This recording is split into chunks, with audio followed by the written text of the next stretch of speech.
Hello and welcome back.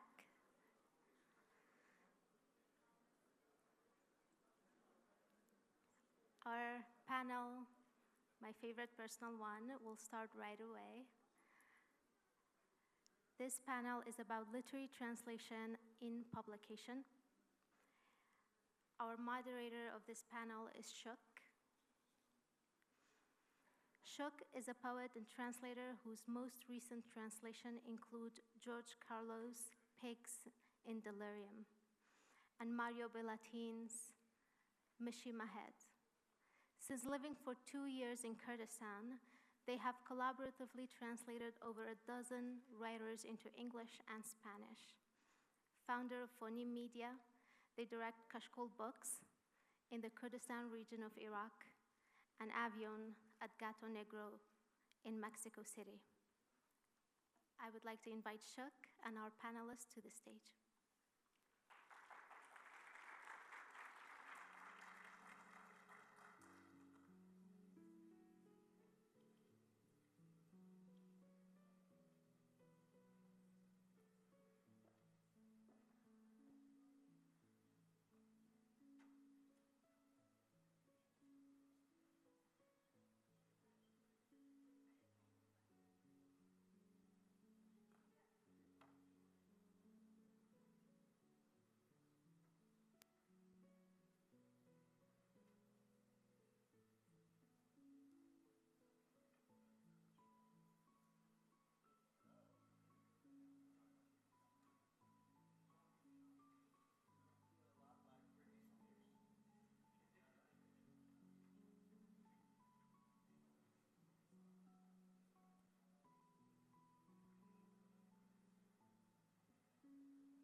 Can you, oh yeah, you want to just use this for the moment?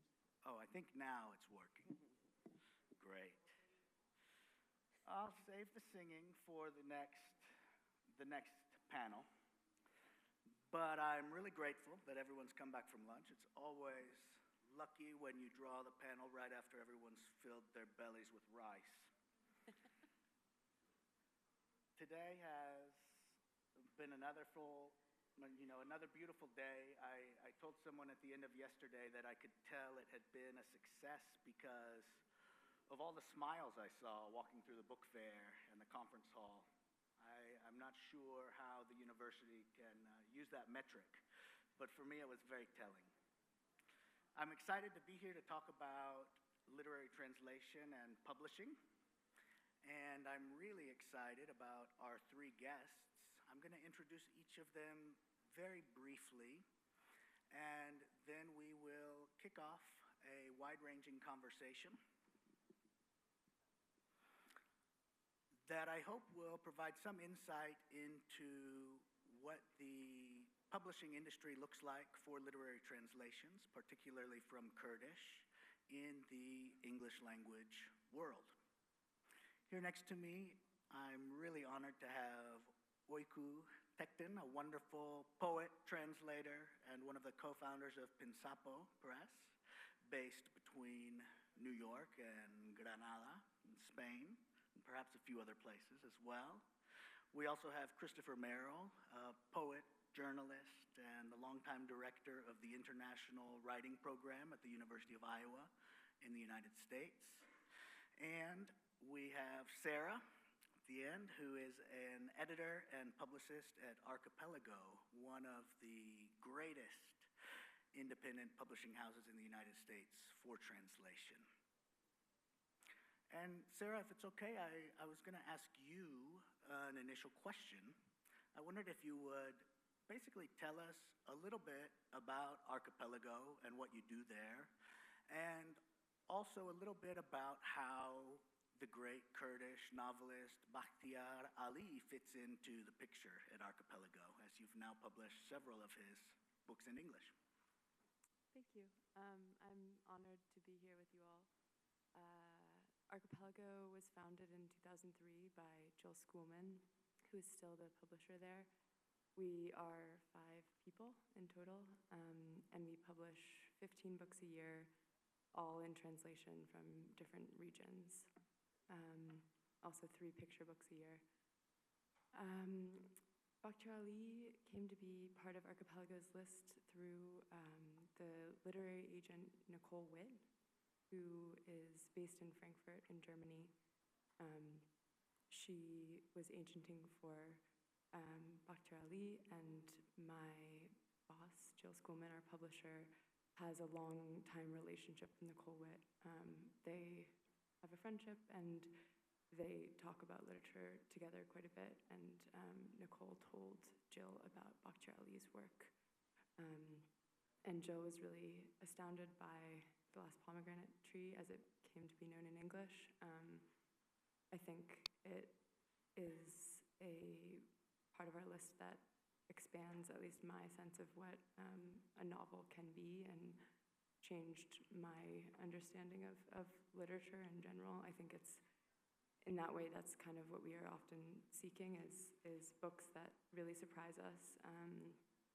And I think it also doesn't explain itself very much. It is its own expression without needing justification. And there are many formal surprises throughout the novel that were in some ways quite difficult to translate, but that I think in the end are really rewarding to read in English.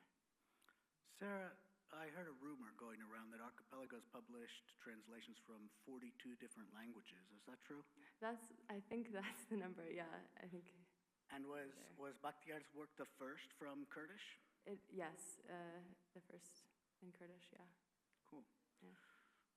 And how many books does Archipelago publish a year? Around 15. 15. Yeah. Okay. Wonderful. Yeah. Öykü, I'm going to skip to you because you are also an editor and you have a brand new series. Can you tell us a little bit about Pinsapo Press and also about your brand new series? Yes, so Pinsapo started as an art collective, art and poetry collective in 2014. And then we started the press in 2017 when I moved to Spain from New York. And very briefly, Pinsapo is a home to homeless art and poetry.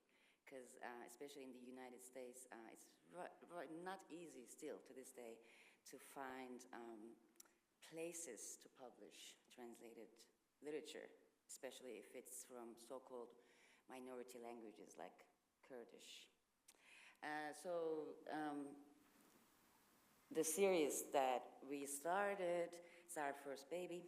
It's a book by Selim Temo, one of my favorite poets, and Alana Marie and Zeydan translated the book. So this series was actually a dream that I had along with Temo. It was 2014, we started talking about first an anthology of Kurdish literature and poetry. Because let me go a bit back in history with Temo. So about 2008, I was visiting Turkey, and then I saw like 2 giant anthologies of Kurdish poetry in Turkish, edited and translated by Temo. And I was quite surprised to see such a thing, because I did not know that the Kurdish poetry has over 1,000-year recorded history. And then, so I met Temo actually first as an editor and translator through these anthologies he edited and translated. So then our initial contact was over an article Temo wrote about Yaşar Kemal shortly after Yaşar Kemal passed. And then, yeah, we just started talking about what we could do together to make Kurdish poetry available in English. So it took, 10 years to realize. So it's the first book in the contemporary Kurdish poetry series that we're doing at Pinsapo, and thanks to you, Kashkul, because I thought no one was doing this work, so that's why we wanted to do it, but then I discovered you're already doing the work. So this is our first collaboration, and I really would love to continue. Well, it's great to find collaborators and partners in this wonderful work of publishing literature and translation. Chris, I know you've worked in and around publishing a lot. I wondered if you'd tell us a little bit about the International Writing Program and what it does. And, perhaps from there, I was just saying to you before we came up here that you're one of the few people from the literary world in the United States that I know that has visited Kurdistan more than once and over time. And I'm really interested in your perspective on, partly what that's been like for you, but also in any changes you've noticed as an outsider visiting, and also any changes in how Kurdish writers or Kurdish literature is perceived in the United States. Well, that's about 7 questions. I don't have a problem with generating questions, yeah. First, I want to thank you for moderating this panel, and to Marie for inviting me here. So much of what I know about Kurdish literature comes from the translations that Shuk and Marie have made. But the International Writing Program was founded in 1967, and since then we have hosted distinguished writers from about 160 countries, more than 1,600 writers, including 3 writers who went on to win the Nobel Prize. Orhan Pamuk from Turkey, Mo Yan from China, and last year Han Kang from South Korea. So we've had a long and distinguished run, which has grown a little more complicated in the last 8 months with the election of a certain president in the United States. So we had a 58-year-long partnership with the U.S. State Department, which is one reason why I came here frequently to Iraq, to Kurdistan, at least before the pandemic. So we're kind of in uncharted waters on that count. But the writers come to Iowa for 11 months. Iowa City is a UNESCO City of Literature. It's the home of our Iowa Writers Workshop. It's just a town filled with writers. And the writers come, they give readings, they do panel presentations, they visit classes, they write. But more than anything, they find themselves in conversation with writers from lots of other countries. In any given year, we might have 30 writers from 27 or 28 countries. So the writers come away at the end of their residency, I hope, with many new pages written, many new impressions of the United States, but also of their fellow writers and their literary traditions, and ideally some new friendships. I should say that one poet we had, the Kurdish poet, Bejan Matur, when she was in our program, it was just the time that she was beginning to write in Kurdish. She was making that switch, and my colleague, Aaron Aji, who runs our translation program at the University of Iowa, was working with her to translate those poems into English. So I got to see that moment where someone who has long identified with her fellow Kurdish people was moving from writing in Turkish to writing in Kurdish, and that was for me really a big moment in the life of the International Writing Program. Wow. I want to pause for a moment and actually give Chris a little round of applause, because he was instrumental in the city of Slimani's application to become a UNESCO City of Literature. Yeah. Well, actually, I'll say partly how that came to be. the course of my travels for the State Department, I spent a fair amount of time in Afghanistan and Iraq. And on one trip to Baghdad in 2011, I'm telling you this story to give you an idea about how some of these things might work in broad terms. And Baghdad was to be the Arab cultural capital the next year, 2012. And I went to visit the Deputy Minister of Culture, who was a Kurd. And the Americans really wanted to find out what they had planned for the next year, and if they could give them some money for cultural programs. And at a certain point, somebody said something, and I said aloud, you know, what you could do is you could round off your year as the Arab cultural capital by announcing your intention to make a bid to become a UNESCO City of Literature. And the deputy minister got very excited about this idea because I think he could see it as a way to move from the past into the future. And that began for me a number of trips that I made back to Baghdad to put together that kind of, put together a dossier.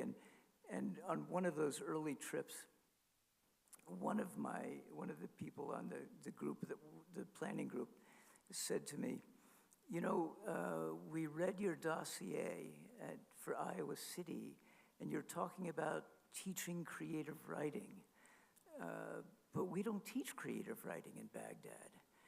And I looked at him and I said, well, you see, for this dossier, you really want to lead with what you're strongest at. And I said, we teach creative writing at Iowa. It's an elemental part of American pedagogy now. I said, but you invented writing. I mean, that's better than teaching creative writing. And so I was just trying to give them a new frame of reference to think about the dossier. And then when Marie and Shuk got involved, I thought, okay, that's right. So we'll have Baghdad and then Sulaymaniyah. I think you were possibly the first country to get two different UNESCO cities of literature. And the office in Baghdad was very helpful to us too. Director Sadiq Mohammed came up here. I'm grateful to him. Switching a little bit back to publishing, Sarah, I wanted to ask you just some kind of brass tacks questions about how it works.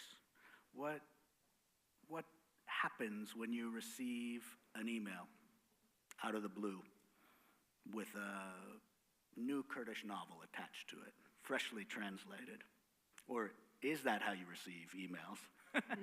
Tell us a little bit about what the process looks like for a publisher of Archipelago's size and prestige. So it's a somewhat democratic process in terms of reviewing submissions for acquisition.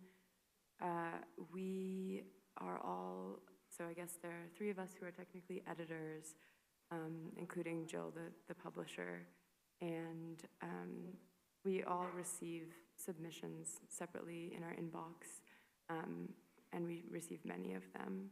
So it often takes several months before we actually read the things that we are initially sent, sometimes less, sometimes more, because there's just a large backlog of literature that we're reviewing. Hundreds here? Thousands?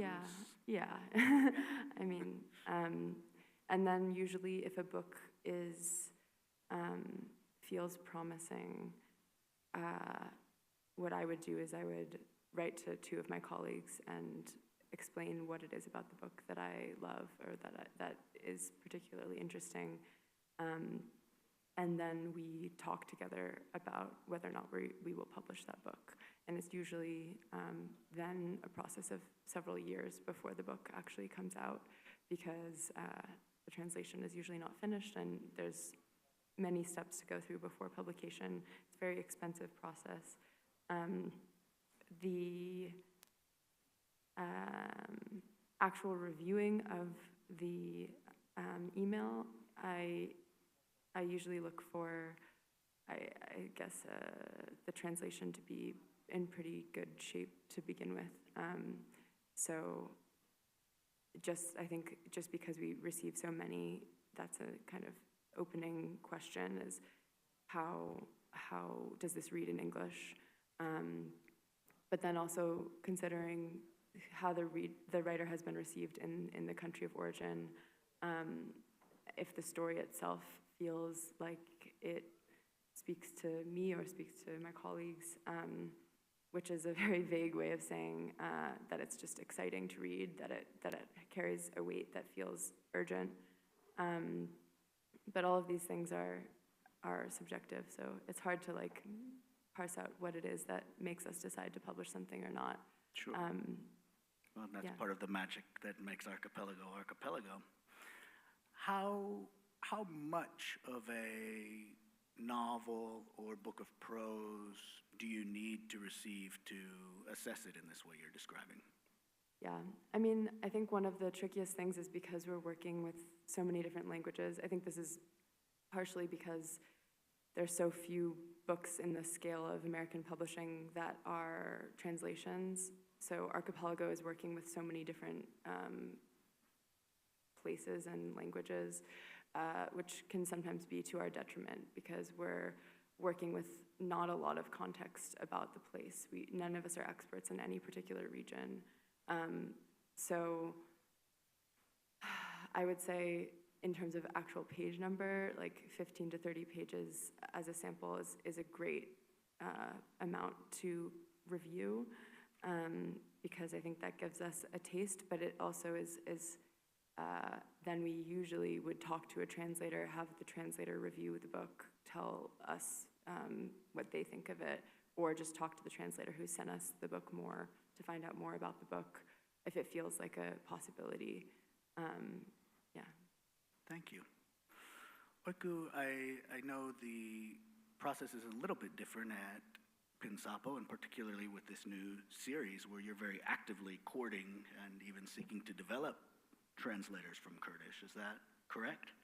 Yeah, it's correct. So we don't accept any unsolicited manuscripts. We don't have that kind of traditional, submissions, call for submissions. She's saying that, but yesterday I heard her solicit from like 40 people, so. Yeah. Mm-hmm.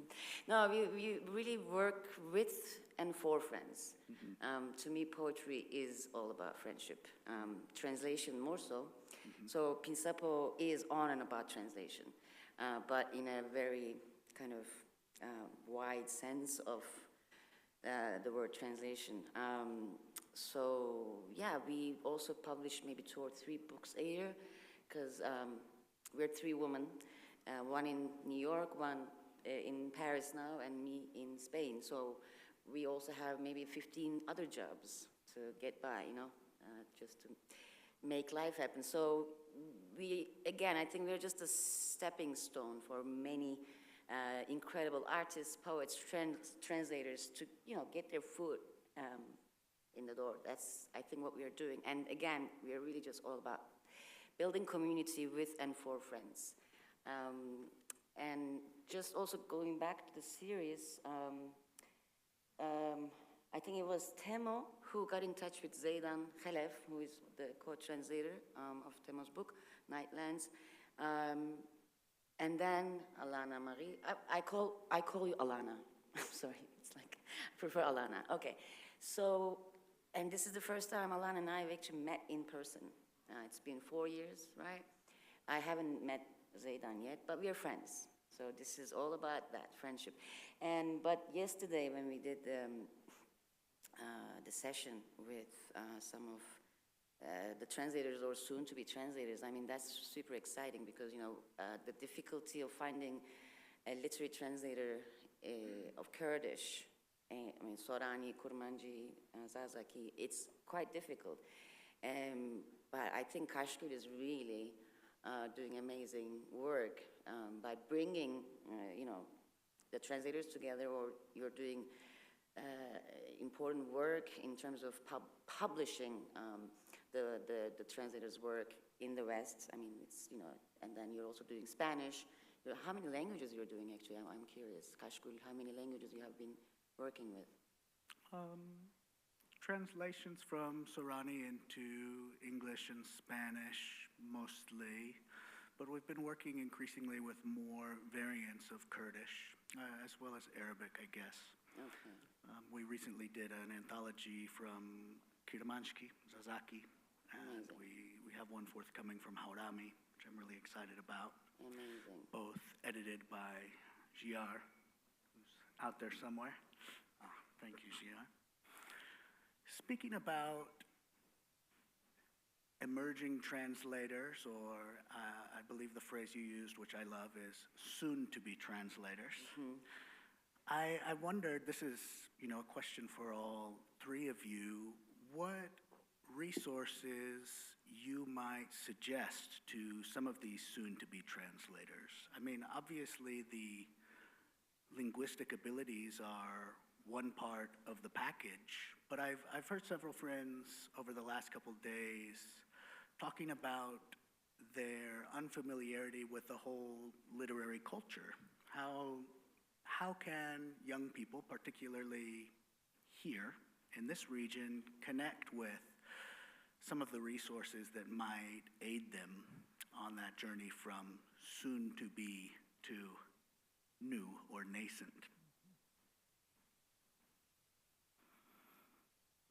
I'll take that up because I think about this a lot. I've translated a great deal in my life, and in some ways I was following the model of the American poet, the prose writer and translator W.S. Merwin. I had the good luck to house sit for him for 4 years in the spring. He owned a place on Maui in Hawaii. It was 19 acres of palms that he had been growing over the years. And so I asked him one day about how the translation came about. And when he was 18 years old, a freshman at Princeton University, he went to Washington, D.C. to visit the poet Ezra Pound, who had been incarcerated in a mental hospital. He had essentially committed treason by making radio broadcasts on behalf of the Italian fascists in World War II. But he remained a great writer, and many young poets went to visit him at St. Elizabeth's Hospital. And when Merwin went to see him, Pound gave him 2 pieces of advice. One was to write 75 lines a day, and the second was to translate. And Merwin went on, all the books that he translated over the next 15 years were done at Pound's suggestion. And so very late in his life, I said to Merwin, can you really write 75 lines every day? And he said, no, but you can always translate. And what I took from that was that my first goal in life was to be a poet and a writer. But I also knew that I wouldn't be able to write a new poem every day. And I found that by translating first from Old English, I had to translate all of Beowulf as a graduate student, 100 lines a night. And I found that thrilling, just to try to capture the music that I heard in the original and to find an equivalent music for that in English. It was an impossible art, but there was so much pleasure to be had by trying to inhabit that poet's skin. And then I went on to work from French, the last the book of prose poems that André Breton wrote, Constellation. And what I found at every stage of my writing and translating career was that I would find poets that I wanted to try to get their voice, their vision into English. And I was not ever interested in doing a word-by-word translation. I was more interested in translating, let's say, musical phrase by musical phrase, to try to get as close to the original as I could, to try to understand as deeply as I could what the poet was trying to do, and to inhabit their shoes, if you will, for the duration of the translation. And I did this largely because the first poem I translated by André Breton, I was so thrilled when I finished it. I felt like a genius. And then after about an hour, I thought, well, actually, the genius was André Breton, but I loved that feeling of being inside his mind, at least insofar as I could discern that. And so I think that you read widely, you translate as much as you can, you try to get as close to it as you can, and you try to make magic in your language. That's... I actually agree with that. So right now, like the conversations I've been having since I got here, it's how we are going to get a publisher, where we are going to publish our work. Like these are the questions I'm hearing from especially the emerging translators or soon-to-be translators.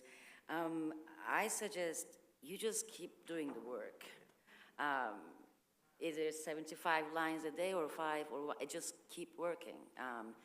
And then, in my experience, this is what happens, you know. So I have now 3 books this year coming up, or already 1 published, and the 3 of them came out of a time that was very difficult for me. I was unemployed. I had to be displaced and went to another country, learned another language. And I just kept, you know, translating, doing the work, and I never actually contacted a publisher to publish these books. But in the end, it just happened. So, yeah, just keep working. Through relationships like the ones being forged? Yeah, and again, I think friendship is quite important. Not networking, but making friends, doing kind of similar things, you know, like other translators, editors, poets, writers, I mean, or the carpenters. I mean, it doesn't matter. Just make friends and then see what happens. I think magic really comes after you do the work. Yeah. Sarah, do you have anything to add?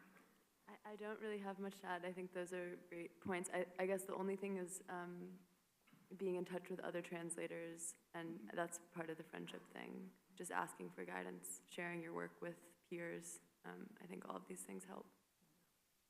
Mm-hmm. Wonderful.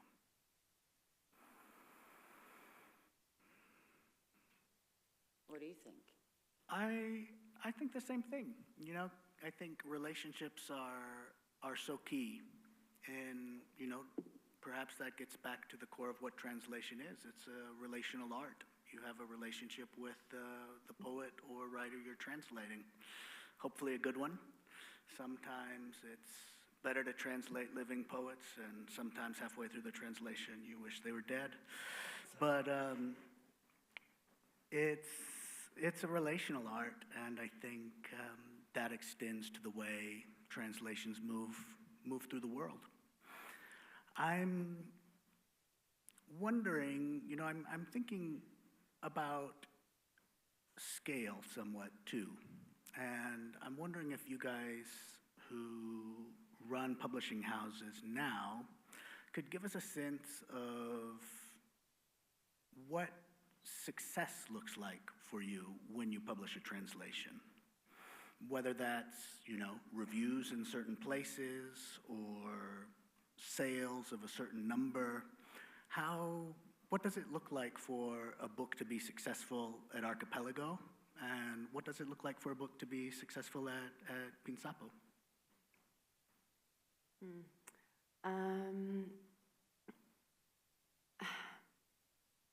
I guess it feels kind of like a personal question for me, because I feel like for me, if I'm really proud of the book, then like if I really believe in the work and I can hold the book in my hand, it's already a great success. I think a lot comes from belief in the work, and from the publicity side, like when I am working with a book that I'm passionate about, it is so natural to describe the work to others and to press for that work to reach as many readers as possible.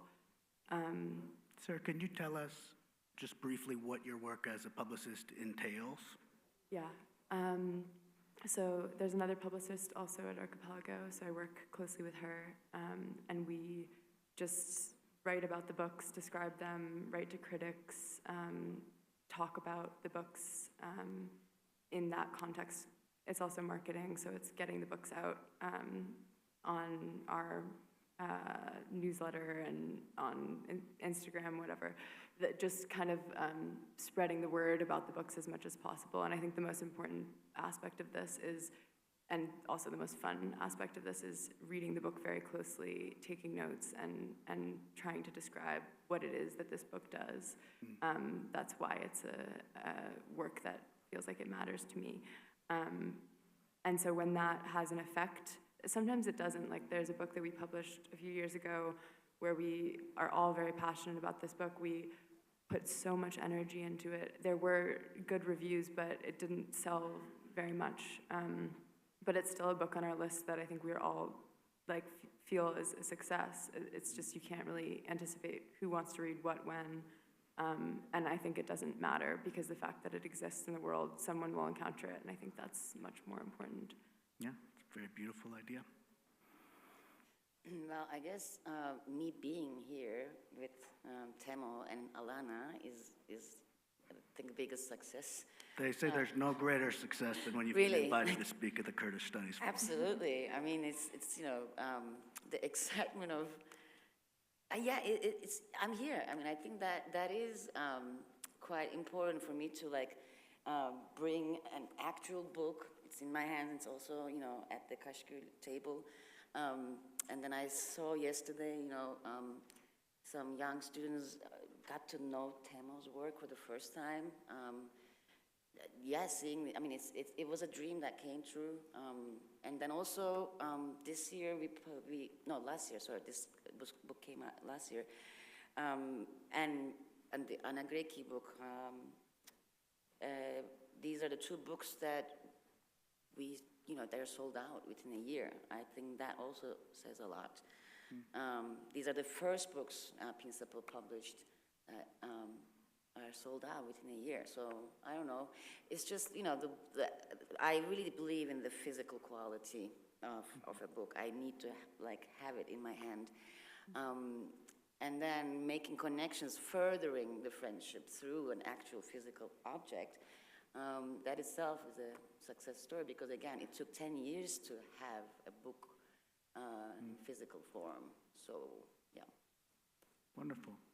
It has been, I think, a really wonderful past 5 years or so for Kurdish literature in English. I remember when I came here for the first time in 2018, Choman Hardy had translated an excerpt from Butterfly Valley that had been published in the UK, and Marie had published her co-translations with several of the Kashkul staff at that time of Kajal Ahmed's work, but there was almost nothing else outside of academic studies and reviews.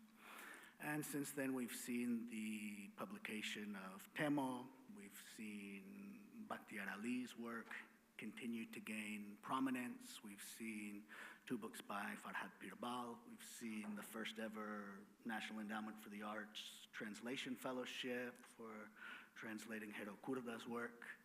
There's a lot happening, a lot of great momentum. I'm really excited about the foundation of Henar Press. I know we have a board president and several board members here, and they have their catalog out at the book fair. I can't wait for some of them to join us on stage at the next issue of the forum. They're publishing exclusively Kurdish literature, primarily in translation. I think it's a really exciting moment to be a soon-to-be translator from Kurdish. Absolutely. And I think continuing as you've all described, to build that community, to connect with other communities, to connect with other translation collectives and cooperatives, which there are more and more of, is a great idea. So I'd like to open it up to questions from the audience.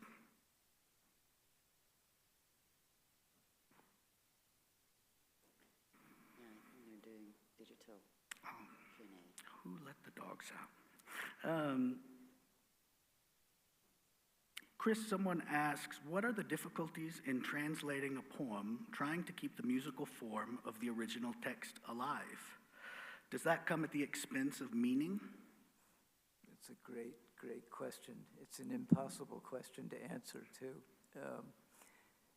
I'm thinking of Edmund Keeley was a great translator of Greek poetry, and he told me once that he did not like to look at poems that he had translated once they were published, because all he could see when he looked at the published poem was all the other decisions he might have made that would have been better. So it's an art form that you're never going to get it exactly right, and you'll always be able to think of it in different ways. But here's one thing that I was thinking about when we were just talking about success. The Slovenian poet Tomáš Šalamun was in the international writing program in the early 1970s. Slovenian is a language spoken by about 2 million people in the world. And Tomáš had run into some political trouble early in his life, so he couldn't really work in the former Yugoslavia. And he ended up in the international writing program. And a bunch of, there was a translation workshop run by Anselm Hallo, the wonderful late Finnish-American poet and translator. And a lot of younger poets started translating Tomáš's poems, which were completely wild. I mean, he comes out of the Russian futurists, out of French surrealism, out of the New York school of John Ashbery and Frank O'Hara. And some of those poets went on to become quite distinguished poets themselves. And then in about 1980, Charles Simic, who would soon be our poet laureate, edited a collection of Tomáš's poems, which just did fabulously well for Echo Press. And more generations of young American poets began to imitate Tomáš. He was a great influence on at least 2 or 3 generations of American poets. Along the way, he kept finding other translators, including me, and eventually he found a poet named Brian Henry who was so passionate about his work that he went and learned Slovenian and translated directly about 600 pages worth of Tomáš's work. Tomáš is a fixture in American poetry now, coming from a language spoken by 2 million people. As he said, Tomáš liked to say that he didn't think his poems even began to breathe until they were into English or French or German. So for me, that's success. I mean, he sold a fair number of books over the years, but his work got out everywhere, and people fell in love with it. Thank you, and as to whether I could ever even get him right, I would say to him, Tomáš, what do you mean by this line? And he'd say, I don't know, or apparently. And he said, for Tomáš, he wanted me to translate his work as wildly as he imagined himself writing it, which is not the usual way to translate, but okay, we did what we could. Beautiful permission, yes. Someone's asked if we would recommend other people to start translating Kurdish literature to English and other languages. I think, at least for me, the answer is a resounding yes. Someone's also asked about work being translated into Kurdish, which I think is a really wonderful question. Thank you, Tracy. And something I'm really interested in. I think there's a poet I translate from southern Mexico who writes in a language called Isthmus Zapotec, which has about 100,000 speakers, so far fewer than most variants of Kurdish. And of course, you can look at Isthmus Zapotec and make an argument that its translation into other languages is an important part of its survival. But what Victor Terán, this poet, has always told me is that translating literature from around the world into Isthmus Zapotec is actually more important for the health of the language and for its preservation. And of course, I think you could make a similar argument in this case, although Kurdish has far more speakers and is not endangered in the same sense as most indigenous Mexican languages. I know that there are some publishing houses, like Balinde and some of our friends visiting from Rojava and Rojalat at the book fair who are publishing a fair amount of translations. That's something we're really interested at Kashkul Books, and we've published some anthologies now translating between Kurdishes even, from Zazaki and Haurami, and hope to do more of that. And we've also published some of Giar's translations from Spanish into Kurdish. That's really something where we're waiting for the right opportunities and the right individuals and the right, translation, as we've been saying, is so relational. We haven't yet found the person who is passionate about publishing a Russian novel in Kurdish, but I'm excited to meet them, and the same goes, I think, for most languages around the world. And that's something, too, that I hope the Kurdish Studies Forum will address in the future, and even something, I think, where, there's a remarkable camaraderie between translators, even when we don't speak the same languages. We often wind up having conversations in the space between the languages, which is, where poetry is born, I think, too. Dilan's asked about what kinds of training and skills translators should cultivate for their craft, and also what criteria should be considered when choosing writers or texts to be translated. And I'm assuming that means by the translator. And this is an interesting question in part because of the way publishing translations so often works. While some major writers from other languages will have agents, translators often fall into this role, particularly translators of poetry, of being a sort of advocate and agent for their poet's work, who they've often translated because they love the work.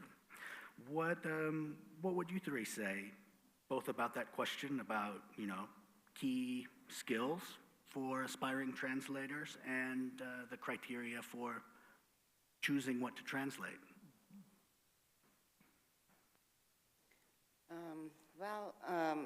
As a translator,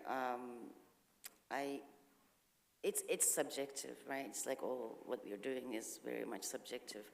I really go for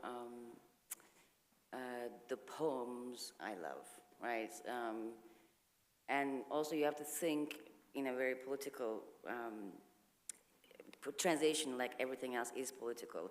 So I have to also think within the political context. Like there are certain poets I wouldn't translate.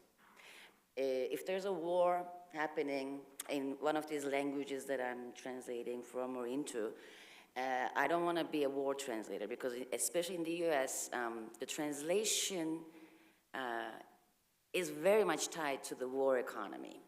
So if there's a war anywhere in the world, started by the Americans, there will be more translations coming from that country, that language, without even a proper context. That is a huge problem. So I don't want to be one of those. So you have to also think within the political context. Like right now, I'm really quite happy that Kurdish has been translated.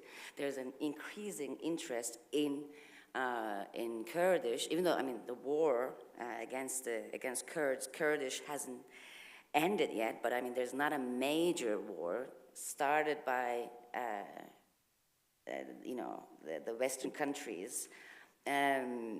So seeing that is actually quite important to me, that it's not like, everything is tied to the war economy or the global economy. It's like something that we want to do because we care about the work, because we love this poet or that poet. Also, let's remember that, the translators are among the highest.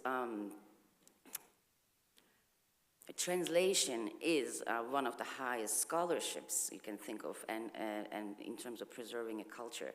So, the Baghdad school, 8th century, in the 8th century, the Baghdad school of translators, what they did, and then later the Toledo school, is the reason why there was a European Renaissance, right? So we also have to think within the historical context, what should be carried to the future? What should also remain within its own contemporary times? I mean, I guess these are all very subjective questions, but we might have to answer some of these while we're doing the work. Sure, or over tea. Over tea? Yeah. Sarah, Chris, anything to add?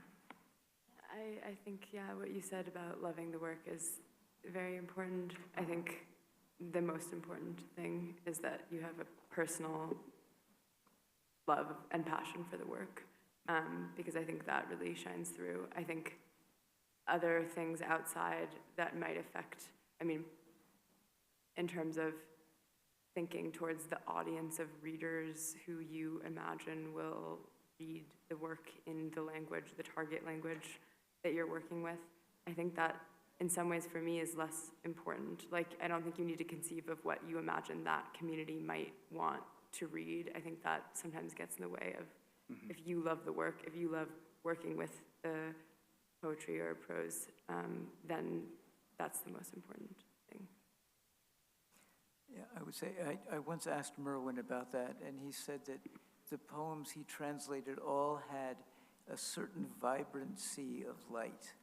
And I think that the more you translate and the more you write, the more you begin to recognize when something is in your, let's say, your wheelhouse, you might be able to bring it into English. I think that is for me the key.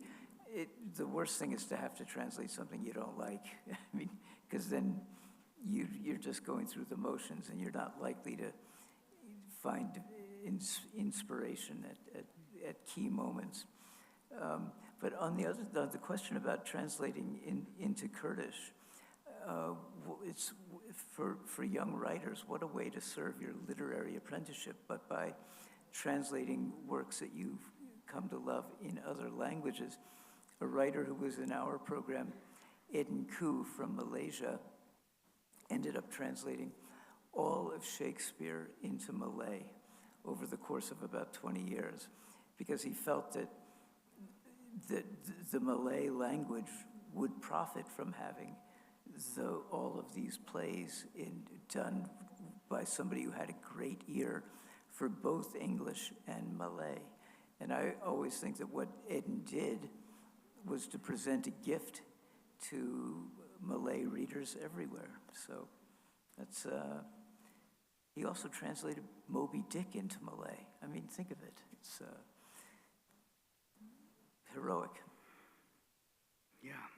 I think one piece of advice I would add to that is, I think, to read contemporary literature in the target language you're translating into, not so that you can endeavor to force your source text into that literary culture, but because until you understand it, it will be hard to subvert it. It will be hard to identify what is culturally specific about the work you're translating. Plus, it's great, then you have another literary tradition in your head. Yeah.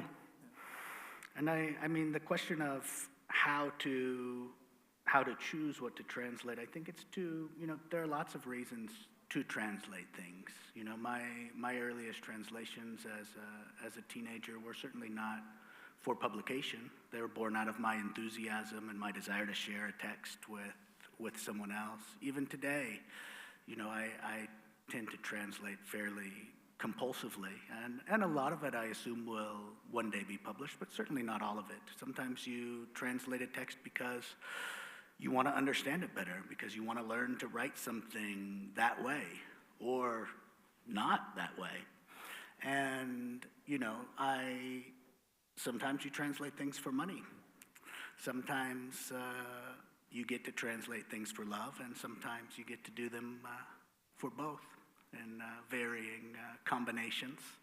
I think it's also worth remembering before you get too far along in a project, because I've seen this happen a fair amount of times, to make sure that the copyright is available to the work you're translating if you do hope for it to be published by a US or UK-based publisher, because that is is a pretty devastating thing to have happen, to devote yourself to translating an entire book or a good portion of a book, only to find out that someone else has bought the rights, or that the author doesn't like your friend, or, you know, whatever other very human situation might come along.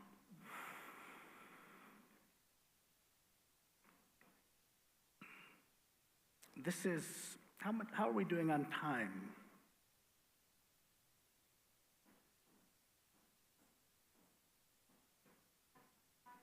About 5 minutes. Okay, we have a couple great questions here, and I encourage I've already been a witness to the generosity of our panelists, so I'm sure they will be willing to engage after this over tea and coffee.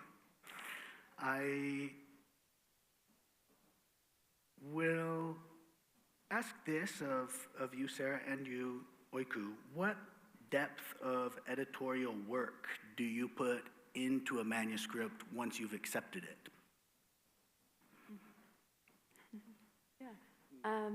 A lot. I mean, I think usually there are at least 2 readers who go through and edit. And that just entails close reading and tinkering in the sentences and leaving comments for the translator. In terms of the actual manuscript, it's usually one editor does one pass, shares it with the translator responds, and then sometimes there's a second editor, one of my colleagues or myself, who reads it a second time, and there's a second set of edits. Sometimes it's more than that. And then usually there's also a copy editor, and that's just in terms of like actually getting the text ready to be published.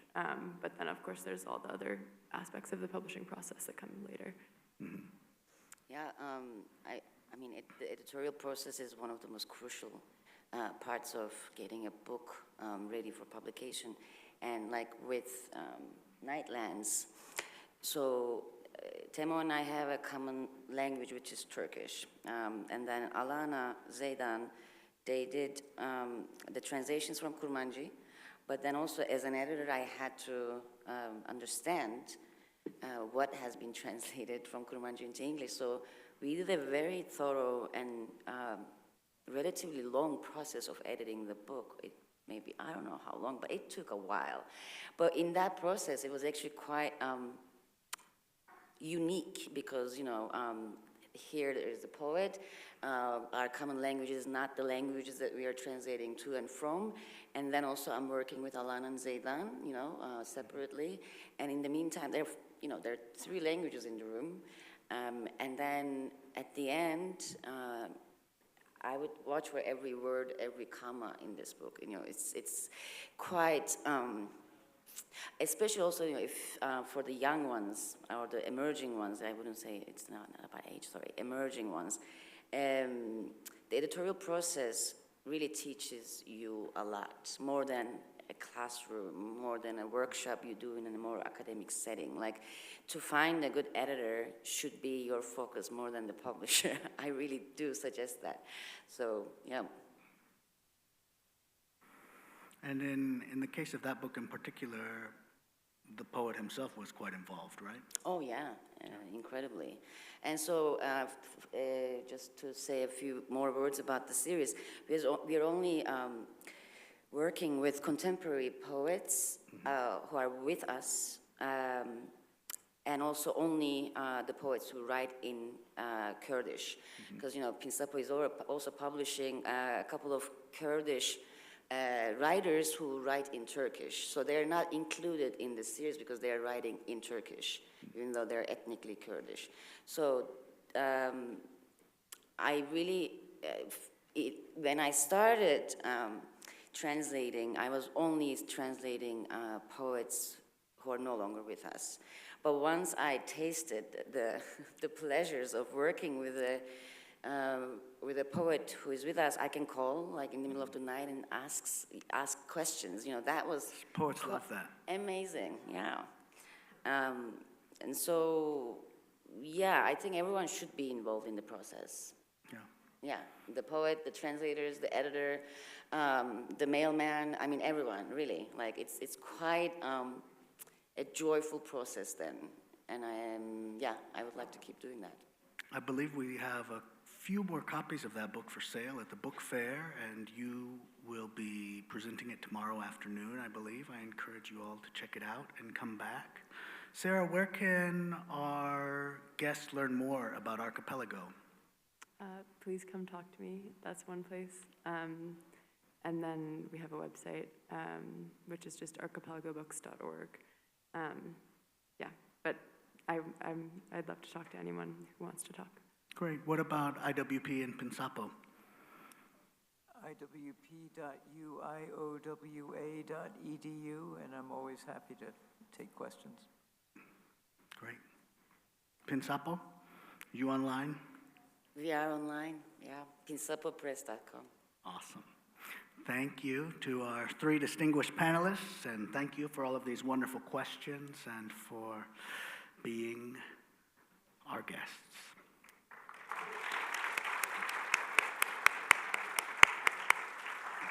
Thank you for moderating.